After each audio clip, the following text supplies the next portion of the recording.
എല്ലാവർക്കും ലിബേർഷ്യ അക്കാഡമിയുടെ ഒരു മാത്സ് ക്ലാസ്സിലേക്ക് സ്വാഗതം.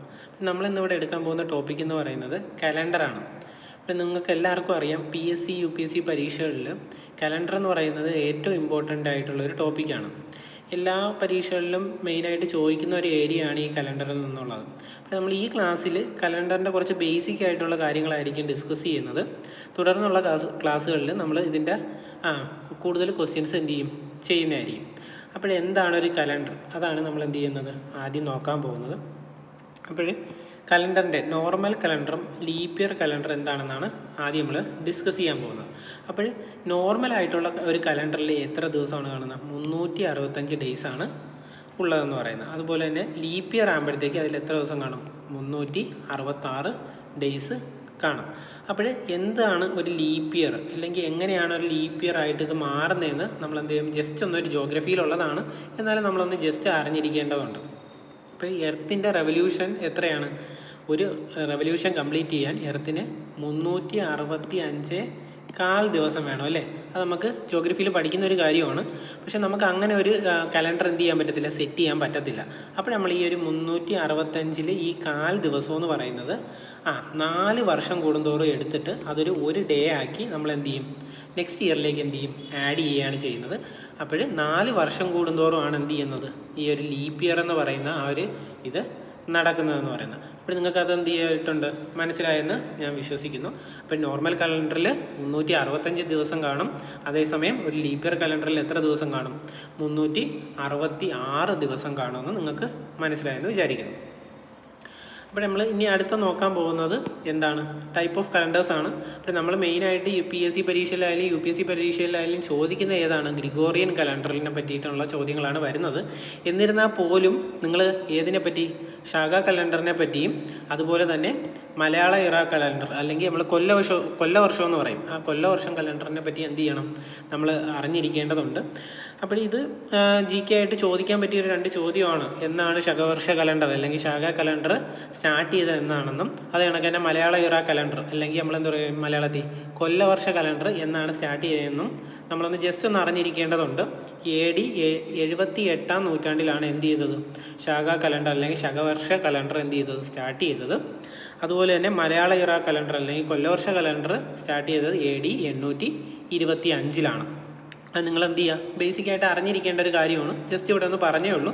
അപ്പോൾ ഇതുമായിട്ട് ബന്ധപ്പെട്ടൊരു ചോദ്യം ചോദിക്കാൻ ചാൻസ് ഉള്ളതെന്ന് പറയുന്നത് ഇതാണ്: which is the Malayalam year ending 25th January 2025? അതായത് ജനുവരി 2025 അവസാനിക്കുന്ന കൊല്ലവർഷം ഏതെന്നാണ് ചോദ്യം. അപ്പോൾ ഈ ഒരു ചോദ്യം നിങ്ങൾ ചെയ്യാനായിട്ടൊന്ന് നോക്കൂ. നമ്മളിവിടെ പറഞ്ഞായിരുന്നു കൊല്ലവർഷം എപ്പോഴാണ് സ്റ്റാർട്ട് ചെയ്തത്? AD 825-ലാണല്ലേ സ്റ്റാർട്ട് ചെയ്തത്. അപ്പോൾ അത് വെച്ച് നോക്കുമ്പം ഇവിടെ ചോദിച്ചിരിക്കുന്നത് 2025 എത്ര? ജാനുവരി 25th എന്ന് പറയുന്നത് ഏത് കലണ്ടർ പ്രകാരം? കൊല്ലവർഷ കലണ്ടർ പ്രകാരം എന്നായിരിക്കും എന്നാണ് ചോദ്യം വന്നിരിക്കുന്നത്. അപ്പോൾ കൊല്ലവർഷ കലണ്ടർ സ്റ്റാർട്ട് ചെയ്തത് എന്നാണ്? AD 825-ലാണ്. അപ്പോൾ അത് വെച്ച് നോക്കുമ്പോൾ ഇത് 2025-ൽ നിന്ന് നമ്മൾ ഈ ഒരു 825 കുറയ്ക്കണം. അപ്പോഴായിരിക്കും ഏത് വർഷമാണ് ഈ ഒരു കലണ്ടറിൻ്റെ ഏത് പ്രകാരം കൊല്ലവർഷ കലണ്ടർ പ്രകാരമുള്ള ഡേറ്റ് നമുക്ക് കണ്ടെത്താൻ പറ്റുന്നത്. അപ്പോൾ ഇത് കുറച്ച് നോക്കൂ. 5 5 പോയാൽ 0, 2 2 പോയാൽ 0, 20 8 പോയാൽ എത്ര വരും? 12 വരും. അപ്പോൾ 2025 January 25th എന്ന് പറയുന്നത് കൊല്ലവർഷ പ്രകാരം ഏത് വർഷമാണ്? 1200 അത് നിങ്ങൾക്ക് മനസ്സിലായി കാണും. ചിലപ്പോൾ ഒന്ന് ചോദിക്കാൻ പറ്റിയൊരു ഏരിയയാണ്, ചിലപ്പോൾ ചോദിക്കാം. അതുപോലെ തന്നെ ഏതൊരു നാഷണൽ കലണ്ടർ, നമ്മുടെ നാഷണൽ കലണ്ടർ എന്ന് പറയുന്നത് ഏതാണ്? ശാഖാ കലണ്ടറാണ് പറയുന്നത് നാഷണൽ കലണ്ടർ എന്ന് പറയുന്നത്. അപ്പോൾ നാഷണൽ കലണ്ടർ പ്രകാരം 2025 ജാനുവരി ഏത് വർഷമാണെന്നാണ് ചോദിച്ചിരിക്കുന്നത്. ശാഖാ കലണ്ടർ പ്രകാരം നമ്മൾ നേരത്തെ സ്ലൈഡ് നോക്കിയായിരുന്നു. ശാഖാ കലണ്ടർ സ്റ്റാർട്ട് ചെയ്തത് എന്നാണ്? AD 78-ലാണ് സ്റ്റാർട്ട് ചെയ്തിരിക്കുന്നത്.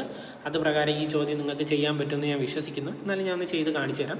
2025-ലാണ് ഏത് ശാഖാ കലണ്ടർ ഏത് വർഷമാണെന്നാണ് അവരെ ചോദിച്ചിരിക്കുന്നത്. അപ്പോൾ നമ്മൾ അത്രയും ഇയർ ബാക്കിലോട്ട് പോകണം. എത്രയാണ് ശാഖാ കലണ്ടർ സ്റ്റാർട്ട് ചെയ്തിരിക്കുന്നത്? AD 78-ാം നൂറ്റാണ്ടിലാണ് ശാഖാ കലണ്ടർ സ്റ്റാർട്ട് ചെയ്തിരിക്കുന്നത്. അത് കുറയ്ക്കുമ്പോൾ എത്രയാണ് വരുന്നത്? 1947 7 വരുന്നത്. ഓക്കെ, നിങ്ങൾക്കത് മനസ്സിലായെന്ന് ഞാൻ വിചാരിക്കുന്നു. അപ്പോൾ ഇങ്ങനെയുള്ള ചെറിയ മൈന്യൂട്ടായിട്ടുള്ള കാര്യങ്ങളിൽ നിന്ന് എന്ത് ചെയ്യാം, PSC ചോദ്യം ചോദിക്കാം. ചിലപ്പം ഇത് മാത്സിൽ നിങ്ങൾക്ക് എന്ത് ചെയ്യാൻ പറ്റില്ല, പെട്ടെന്ന് നിങ്ങൾ ആലോചിക്കുമ്പം അയ്യോ കലണ്ടർ ഏത് വർഷമാണ് വന്നത് എന്നൊക്കെ നിങ്ങൾക്ക് എന്ത് ചെയ്യാൻ പറ്റും, സംശയം ഉണ്ടാക്കാം. അപ്പോൾ ഈ ഒരു ചോദ്യങ്ങൾ രണ്ടും നിങ്ങൾ എന്ത് ചെയ്യുക, ഒന്ന് ജസ്റ്റ് ഒന്ന് നോക്കി വെക്കുക. ഇതിൻ്റെ കൂട്ടത്തിൽ നമ്മൾ എന്ത് ചെയ്തെന്നേ ഉള്ളൂ, ഒന്ന് പറഞ്ഞു പോയെന്നേ ഉള്ളൂ. അപ്പോൾ നമുക്ക് നെക്സ്റ്റ് സ്ലൈഡിലോട്ട് പോവാം. നമ്മൾ നേരത്തെ പറഞ്ഞു ലീപ്പ് ഇയറും നോർമൽ ഇയറും അല്ലേ, നോർമൽ ഇയറും ലീപ്പ് ഇയറും എന്താണ് നമ്മൾ എന്ത് ചെയ്തു പറഞ്ഞു.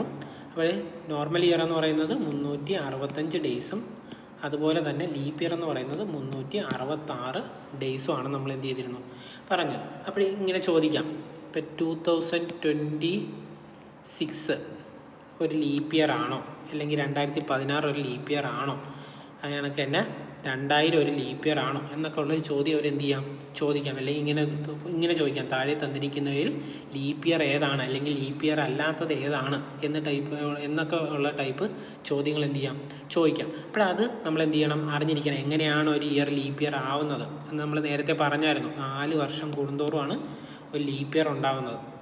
ഇങ്ങനെയുള്ള ചോദ്യങ്ങൾ നിങ്ങളെ കുഴപ്പിക്കുന്ന രീതിയിലും ചോദിക്കാം. അതാണ് നമ്മൾ ഇനി എന്ത് ചെയ്യാൻ പോകുന്നത്, ഡിസ്കസ് ചെയ്യാൻ പോകുന്നത്. അപ്പോൾ നോക്കൂ, ലീപ്പ് ഇയർ എന്ന് പറയുന്നത് 4 വർഷം കൂടുന്തോറുമാണ്. അപ്പോൾ നമുക്ക് ഫസ്റ്റ് ഇത് തന്നെ എടുക്കാം, 2016.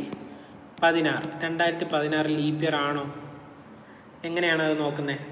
ഒരു ഇയർ ലീപ്പ് ഇയർ ആവണമെങ്കിൽ അവിടെ 2 കണ്ടീഷൻസാണ് എന്ത് ചെയ്യേണ്ടത്, സാറ്റിസ്ഫൈ ചെയ്യേണ്ടത്. അതെന്തായിരിക്കണം, 4ൻ്റെ ഡിവിസിബിളും ആയിരിക്കണം, അതുപോലെ തന്നെ 400ൻ്റെ എന്തായിരിക്കണം, ഡിവിസിബിൾ ആയിരിക്കണം. 4ൻ്റെയും ഡിവിസിബിൾ ആയിരിക്കണം, അതുപോലെ തന്നെ 400ൻ്റെയും ഡിവിസിബിൾ ആയിരിക്കണം. അതെന്തുകൊണ്ടാണ് ഈ 400 എന്ന് ഞാൻ എടുത്ത് പറയാൻ കാരണം എന്ന് വെച്ചാൽ, ചില ചോദ്യങ്ങൾ വരുമ്പോൾ നമ്മൾ 4ൻ്റെ മാത്രം നോക്കി എന്ത് ചെയ്യില്ല, അത് കിട്ടണമെന്നില്ല. 4ൻ്റെ മാത്രം എടുത്ത് നോക്കുമ്പോൾ അത് ചിലപ്പം ലീപ്പ് ഇയർ എന്ന് കാണിക്കും, നിങ്ങൾ നേരെ കയറി അതിൽ കുത്തും, എന്ത് ചെയ്യും, അത് റോങ് അടിക്കും. അതിനൊരു കാരണമുണ്ട്. നമുക്ക് ആദ്യം 2016ൻ്റെ കേസ് തന്നെ നോക്കാം. അപ്പോൾ നമ്മൾ ഒരു സംഖ്യയെ 4 കൊണ്ട് ഡിവൈഡ് ചെയ്യണമെങ്കിൽ അതിൻ്റെ അവസാനത്തെ 2 ഡിജിറ്റ് അത് 4ൻ്റെ ഡിവിസിബിൾ ആണോ എന്ന് നമ്മൾ എന്ത് ചെയ്താൽ മതി, നോക്കിയാൽ മതി. അത് നമ്മൾ ഇനിയുള്ള ക്ലാസ്സുകൾ എന്ത് ചെയ്യും, പഠിക്കും. ഇപ്പോൾ ഒന്ന് ജസ്റ്റ് അറിഞ്ഞിരിക്കുക, ഒരു സംഖ്യ അല്ലെങ്കിൽ ഒരു നമ്പർ എന്താണോ എന്നറിയാൻ, 4ൻ്റെ ഡിവിസിബിൾ ആണോ എന്നറിയാൻ നമ്മൾ എന്ത് ചെയ്താൽ മതി, അതിൻ്റെ അവസാനത്തെ 2 ഡിജിറ്റ് 4ൻ്റെ ഡിവിസിബിൾ ആണോ എന്ന് മാത്രം നോക്കിയാൽ മതി. ഇപ്പോൾ 2016 അവസാനത്തെ 2 ഡിജിറ്റ് 16 ആണ്, അല്ലെങ്കിൽ 16 ആണ്. 16 4 കൊണ്ട് ഡിവിസിബിൾ ആണല്ലോ, ഡിവിസിബിൾ ആണ് എങ്കിൽ ആ ഇയർ എന്താണ്, ലീപ്പ് ഇയർ ആണ്.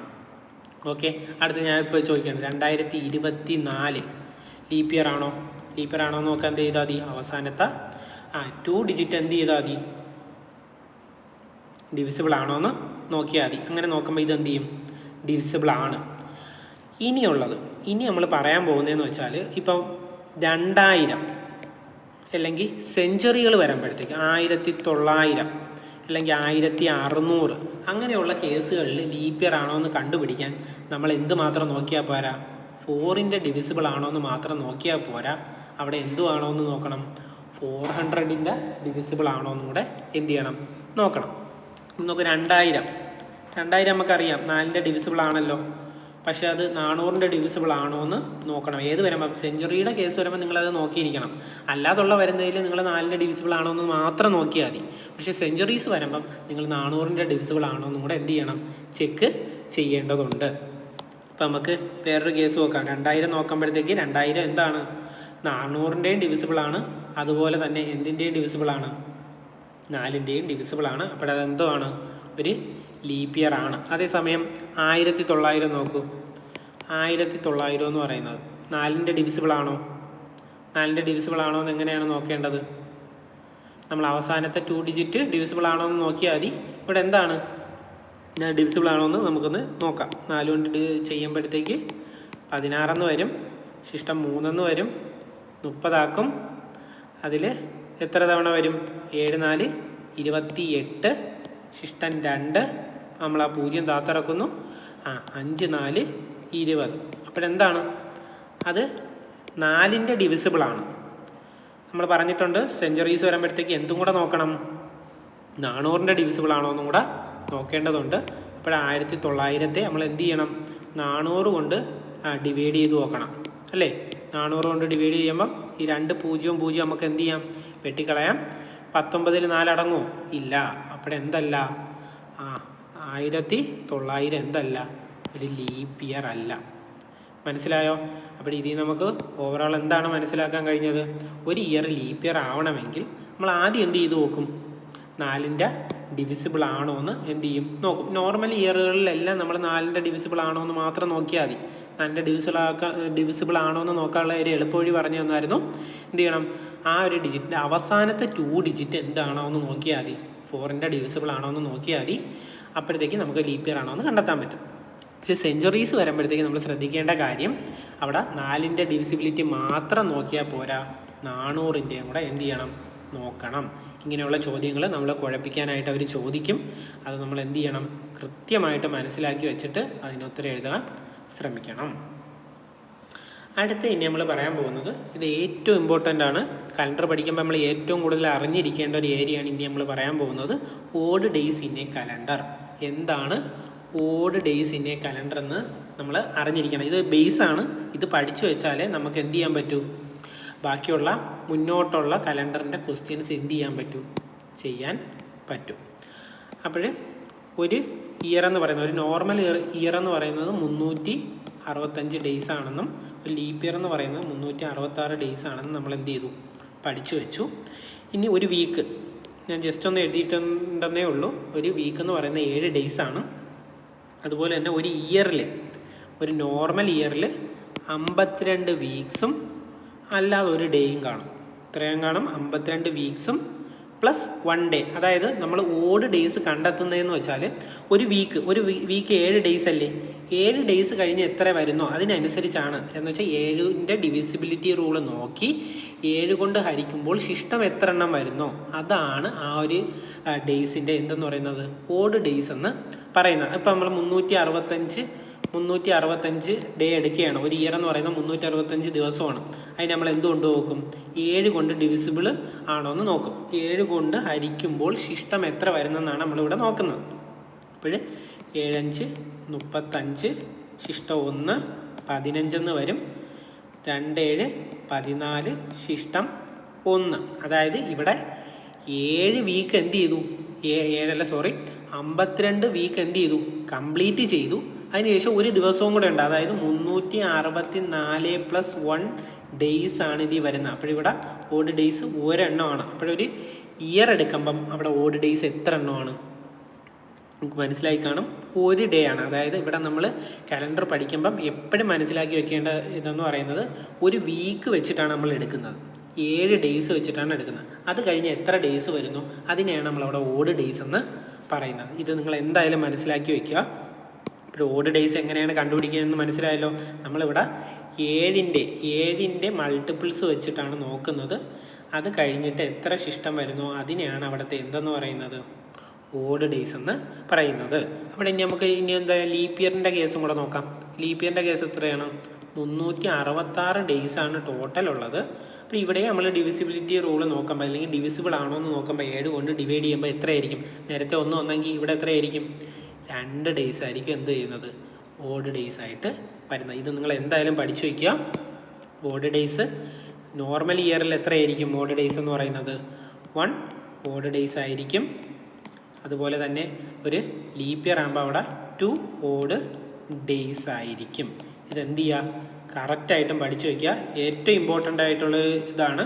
ഇപ്പം നമ്മളൊരു മന്ത് എടുക്കുകയാണ്. ഒരു മന്തിൽ 31 ദിവസം ഉണ്ടല്ലേ, ജാനുവരിയിൽ ഇപ്പോൾ ഒരു 31 ദിവസമുണ്ട്. അപ്പോൾ ജാനുവരിയിൽ എത്ര ഓഡ് ഡേയ്സ് ഉണ്ടെന്ന് എന്ത് ചെയ്യാൻ പറ്റും, നമുക്ക് കണ്ടെത്താൻ പറ്റത്തില്ലേ. എങ്ങനെയാണ് ഞാൻ ഓഡ് ഡേയ്സ് കണ്ടെത്തണമെന്ന് പറഞ്ഞിരിക്കുന്നത്, ആ ഒരു ഇതിനെ 7 കൊണ്ട് ഡിവൈഡ് ചെയ്യുക. 7 കൊണ്ട് ഡിവൈഡ് ചെയ്യുമ്പം 4 7 28 വരും. ബാക്കി ശിഷ്ടം എത്രയെന്ന് വരും, 3 വരും അല്ലേ. അപ്പോൾ ജാനുവരിയിൽ എത്ര ഓഡ് ഡേയ്സ് ഉണ്ട്, 3 ഓഡ് ഡേയ്സ് ഉണ്ട്. അങ്ങനെ എല്ലാ മാസത്തിൻ്റെ നിങ്ങളൊന്ന് ജസ്റ്റ് ഒന്ന് എഴുതി നോക്കുക. നെക്സ്റ്റ് ക്ലാസ്സിൽ ഈ ഓരോ മന്തിൻ്റെയും ഓഡ് ഡേയ്സ് കണ്ടുപിടിക്കാൻ നമ്മൾ കറക്റ്റ് ഡീറ്റെയിൽഡ് ആയിട്ട് പഠിക്കും. ജസ്റ്റ് ഒന്ന് നോക്കുക. ഇപ്പം നിങ്ങൾ ഈ ഒരു ബേസിക് ആയിട്ട് പഠിക്കാൻ എന്താണ് ഓഡ് ഡേയ്സ് എന്ന് ജസ്റ്റ് പറഞ്ഞിട്ടേ ഉള്ളൂ. നെക്സ്റ്റ് ക്ലാസ്സിൽ നമ്മൾ ഡീറ്റെയിൽഡ് ആയിട്ട് പഠിക്കും. ഇപ്പോൾ ഇവിടെ ഇത് മാത്രം മനസ്സിലാക്കി വയ്ക്കുക. ഒരു ഇയർ എടുക്കുമ്പം അവിടെ എന്താണ്, ഒരു നോർമൽ ഇയറിൽ 1 ഓഡ് ഡേയ്സും അല്ലാത്ത ലീപ്പ് ഇയറിൽ വരുമ്പം 2 ഓഡ് ഡേയ്സ് ആയിരിക്കും വരുന്നത്. അടുത്തായിട്ട് ഇനി നമ്മൾ പറയാൻ പോകുന്നത് ഇതുമായിട്ട് അനുബന്ധമായിട്ടുള്ളൊരു കാര്യമാണ്. നമ്മൾ പറഞ്ഞു ഒരു ഇയറിൽ, ഒരു നോർമൽ ഇയറിൽ 1 ഓഡ് ഡേയ്സും ഒരു ലീപ്പ് ഇയറിൽ 2 ഓഡ് ഡേയ്സ് എന്നും പറഞ്ഞു. അപ്പോൾ നോർമൽ കലണ്ടറിൻ്റെ ഒരു പ്രത്യേകതയെ പറ്റിയാണ് നമ്മൾ ജസ്റ്റ് പറയാൻ പോകുന്നത്. ഇത് ചിലപ്പം നിങ്ങളെ കുഴപ്പിക്കാനായിട്ട് ഒരു ചോദ്യം ചോദിക്കും. ഇപ്പോൾ ഒരു വർഷം, ഇപ്പം ജാനുവരി 1 ജാൻ 2025 എന്ന് പറയുന്നത് സ്റ്റാർട്ട് ചെയ്യുന്നത് മൺഡേയിലാണ് എങ്കിൽ നെക്സ്റ്റ് ഇയർ 1 ജാൻ 2026 ഏത് ഡേ ആണ് എന്നൊരു ചോദ്യം ചോദിക്കാം. അങ്ങനെ ചോദിച്ചാൽ നിങ്ങൾക്ക് കണ്ടെത്താൻ എളുപ്പമാണ്. നമ്മൾ നേരത്തെ പഠിച്ചു, ഒരു വർഷത്തിൻ്റെ ഇടയിലെ ഓഡ് ഡേയ്സിൻ്റെ എണ്ണം എത്രയാണ്? 1 ഓഡ് ഡേയ്സ് ആണല്ലേ. 1 ഓഡ് ഡേയ്സ് ആണെങ്കിൽ നമുക്ക് ഇതിൻ്റെ ഉത്തരം എന്തായിരിക്കും? മൺഡേയുടെ കൂടെ ഒരു ഓഡ് ഡേ കൂട്ടിയാൽ മതി. ഒരു ഓഡ് ഡേയും കൂടെ ഉള്ളു. അതായത് ആ വർഷം തീരുന്നത് മൺഡേയിലായിരിക്കും. നെക്സ്റ്റ് ഇത് സ്റ്റാർട്ട് ചെയ്യുന്നത് എന്തിലുമായിരിക്കും? അടുത്തൊരു ട്യൂസ്ഡേയിലായിരിക്കും. മനസ്സിലായോ? അപ്പോൾ ഓഡ് ഡേയ്സ് കണ്ടെത്തിയതിൻ്റെ ഉപയോഗം മനസ്സിലായോ? ഒരു ഇയർ കഴിഞ്ഞു, നെക്സ്റ്റ് ഇയർ സ്റ്റാർട്ട് ചെയ്യുന്നു. അപ്പോൾ മൺഡേ പ്ലസ് 1 ഓഡ് ഡേ ആണ് അവിടെ അധികം ഉള്ളത്. ആ ഓഡ് ഡേ എന്ത് ചെയ്യും? അവിടെ ആഡ് ചെയ്യും. അങ്ങനെയാണ് മൺഡേ എന്ന് പറയുന്നത് എന്തായിട്ട് മാറുന്നത്? ട്യൂസ്ഡേ ആയിട്ട് മാറുന്നത്. അതേസമയം ഇതൊരു ലീപ്പ് ഇയർ ആയിരുന്നെങ്കിലോ? ഇവിടെ നമ്മൾ നോക്കി, ഇതൊരു ലീപ്പ് ഇയർ ആണോ? ലീപ്പ് ഇയർ അല്ലാത്ത കേസിലാണ് ഇങ്ങനെ വരുന്നത്. ഇപ്പം ലീപ്പ് ഇയർ ഉള്ള കേസ് വരുമ്പോഴത്തേക്ക് ഇപ്പം ഞാൻ ജസ്റ്റ് വേറൊരു ക്വസ്റ്റ്യൻ തരാം.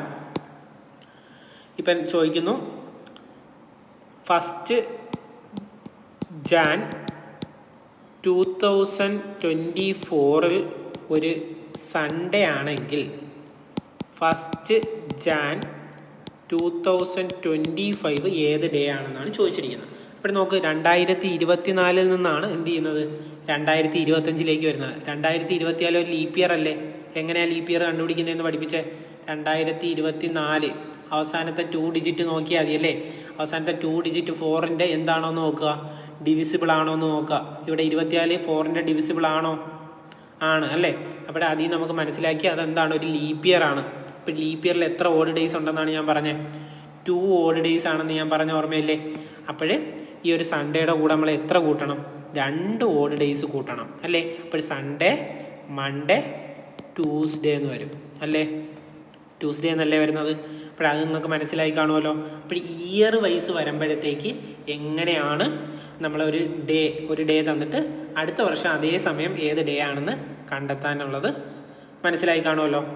അപ്പോൾ ഇതിൻ്റെ കൂടെ നമ്മൾ അറിഞ്ഞു വെക്കേണ്ട ഒരു കാര്യമെന്ന് പറയുന്നത് ഇതിൻ്റെ ഒരു സ്പെഷ്യാലിറ്റിയാണ്. ഒരു നോർമൽ ഇയറിൻ്റെയും ഒരു ലീപ്പ് ഇയറിൻ്റെ ഒരു സ്പെഷ്യാലിറ്റിയാണ് നമ്മളിവിടെ പറയാൻ പോകുന്നത്. ഒരു നോർമൽ ഇയർ സ്റ്റാർട്ട് ചെയ്യുന്നത് ഏത് ദിവസമാണോ അതേ ദിവസത്തിലായിരിക്കും ആ കലണ്ടർ എന്ത് ചെയ്യുന്നത്? എൻഡ് ചെയ്യുന്നത്.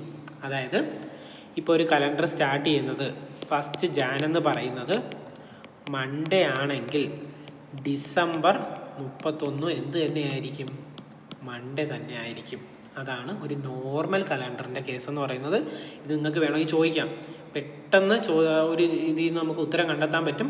ഒരു നോർമൽ ഇയർ ആണെങ്കിൽ അത് തുടങ്ങുന്ന ദിവസം തന്നെ ആയിരിക്കും അതെന്ത് ചെയ്യുന്നത്? എൻഡ് ചെയ്യുന്നത്. അപ്പോൾ ഈ ഒരു ഐഡിയ മനസ്സിലായെങ്കിൽ നിങ്ങൾക്ക് ലീപ്പ് ഇയറിൻ്റെ കേസ് പെട്ടെന്ന് കണ്ടെത്താൻ പറ്റൂലേ? ഇപ്പം ലീപ്പ് ഇയറിൻ്റെ കേസിൽ നമ്മൾ പറഞ്ഞായിരുന്നു ഒരു ഡേയും കൂടെ അധികം വരും അല്ലേ? അതായത് നോർമൽ ഇയർ ആണെങ്കിൽ 1 ഓഡ് ഡേ ആണ് വരുന്നത്, ലീപ്പ് ഇയർ ആണെങ്കിൽ 2 ഓഡ് ഡേ ആണ് വരുന്നത്. അപ്പോൾ എങ്ങനെ പറയാം നമുക്ക്? 1 ജാൻ മൺഡേ ആണെങ്കിൽ ആ മാസം അവസാനിക്കുന്ന ഡിസംബർ 31 എന്തായിരിക്കും?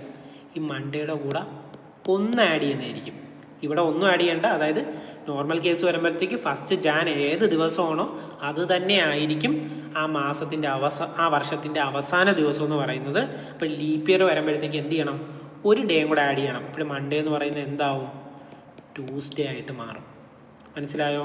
അപ്പം നോർമൽ ഇയർ ആകുമ്പോഴത്തേക്ക് തുടങ്ങുന്ന ഏത് ദിവസമാണോ ആ സെയിം ഡേയിൽ തന്നെ ആയിരിക്കും അത് അവസാനിക്കുന്നത്.